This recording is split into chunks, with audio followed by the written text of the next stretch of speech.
Let's talk about childbirth. It's this universal, incredible experience, right? But for so many women, it's also a source of, well, regret. And today we're going to dig into why that phrase, "at least you have a healthy baby," just doesn't get it, and what's really going on behind that hidden story of regret. And this quote, wow, this really frames the whole conversation for us. A psychotherapist says that in 30 years, she's never met a woman who didn't have if-onlys about her birth. Think about that. This isn't some rare thing. It's practically a universal part of the modern birth experience. These if-onlys, they're clues to a huge emotional crisis that we're just not talking about. So that's the big question, right? If mom and baby are healthy, what's there to regret? Well, it's really not about not being grateful. It's about the experience itself, feeling powerless or ignored or just completely alone during what's supposed to be one of the most powerful moments of your life. Okay, so to get to the bottom of this, we have to look at the whole atmosphere around birth today.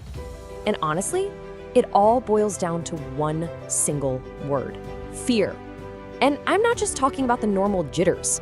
I mean a deep, widespread epidemic of fear that literally shapes every single decision made in that birthing room. And get this is where it gets really wild. The gap between perception and reality is just staggering. For a healthy, low-risk birth, the actual statistical risk of a major problem is tiny, like 0.15%. But if you ask mothers what they think the risk is, they say 20%. That's more than 130 times higher than reality. That level of fear becomes the engine for everything that follows. And, this fear isn't just a one-way street. It's a vicious cycle.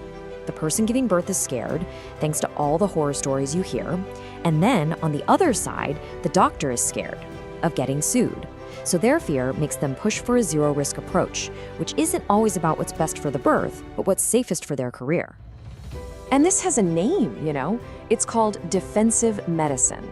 It's when doctors do things, run tests, suggest procedures, not because you actually need them, but because it covers them legally. It's a system built to protect the doctor, which can end up disempowering the patient. And you can see how that would lead to problems. So you take all this individual fear and you multiply it across the whole country, across the whole world, and what you get is a full-blown systemic crisis. The problem isn't just one bad experience here or there. It's literally built into the system. And the results are, well, you can see it right here in the numbers. These stats from Turkey are a perfect example. Look at this. In public hospitals, the C-section rate is 37%. But then you get to private for-profit hospitals, and it jumps to as high as 95%. 95%. When birth turns into a business, the easiest, most predictable, most billable option wins out. And that really gets to the heart of it, doesn't it? Our whole medical system is designed to fix what's broken, to treat illness. But pregnancy, it isn't an illness. It's one of the most normal, healthy things a body can do. So when we shove this natural process into a system designed for sickness, we end up creating problems that weren't even there to begin with. All right, so that's a lot of doom and gloom. We've got fear, we've got a broken system. So what do we do? What's the way out? Well, the solution isn't to throw out modern medicine. It's about shifting our entire philosophy.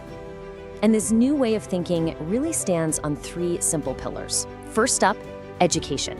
Because knowledge is the best weapon against fear. It just is. Second, psychological prep. We gotta deal with the baggage and anxiety we all carry about birth. And third, and this one is huge, continuous support. Just making sure that person is never, ever alone. And that third pillar, that continuous support, the impact is just incredible. The science backs this up. When a mother has someone with her the whole time, providing that one-on-one support, the need for medical interventions plummets by 50%. 50! That's not some fancy new machine, that's just human connection. Another big piece of this puzzle is just changing our language. Words have power, right? So instead of saying painful contractions, a phrase that literally primes your brain for pain, we can say birth waves. It completely reframes the whole thing. It's not something to suffer through. It's a rhythm, a power that you can ride. And this goes for scary-sounding medical stuff too. You hear nuchal cord, the cord is around the neck and your heart just stops. But what if I told you that happens in almost a third of all births and is usually totally fine? Reframing it as a necklace baby, see how that just changes everything? It takes the panic away and replaces it with a beautiful image. So, at the end of the day, this is about so much more than just having a better story to tell. It's about changing how a woman sees her own power as she steps into motherhood. And I just love this quote from Dr. Hakan Choker. An empowered birth gives a woman the strength of finishing 3 university degrees. I mean, think about that. When you come out of that experience feeling like you did something amazing, not like something was done to you, that feeling, it changes you. It gives you this deep-seated confidence to take on anything. You know what? Let's strip this all the way back. Forget the hospitals, the tech, all of it for just a second, and let's think about a cat. How do we treat a cat when it's giving birth? It's instinct, right? We know to give her a quiet, dark, private box. We know not to mess with her. We know she needs to feel safe and unobserved. We do all this for our pets without even thinking about it. And yet, for human mothers, we do the complete opposite. Bright lights, strangers coming in and out, loud noises, a total feeling of being on display. So look, the point here isn't to say, hey, let's get rid of hospitals. Absolutely not. They save lives. The goal is to bring the feeling of that cat's safe, quiet corner into the medical setting.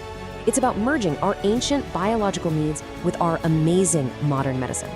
And that kind of leaves us with one last big idea to chew on. Maybe the real change we need isn't about some new procedure or technology. Maybe it's a shift in our whole mindset. What if birth wasn't seen as an illness we have to manage, but as a power we get to witness?